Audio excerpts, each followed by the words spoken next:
All Manipur Working Journalists Union Amwju gi kumjali singani kunga taret ki oina thau pugadaba sing khanbagi mikhal pangthokre. Asem Bhakta bu union asigi president oina khan ki bagaloina standing committee gi member ni pansu khan ki. Imphal gi Major Khulda leiba Manipur Press Club ta pangthokiba mikhal aduda Amwju gi member singna president amadi standing committee gi mihut sing khannaba vote thadana ki. Mikhal asida president fam gi oina mirep ani amasung standing committee gi oina member nipan gi damak mirep taraga nithoina lamba tawnaki. Mikhal aduda president fam gi damak mikhal thengnaki ba Asem Bhakta na mai paktuna Amwju gi anoba president oina khanki.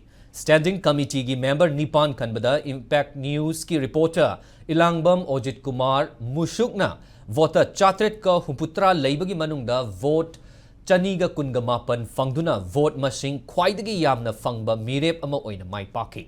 Standing committee member oina mai pakraba atopa miyoi sing adude Gita Konthaugzam, Thingbaizam, Lucky Kanta, Sonia Soren Sangbam, Laima Pokpam, Santi Kumar, atopaming Bhakta, Haubam Pravin Kumar, Khwairakpam, Naubam Adi Suraj Chanamni.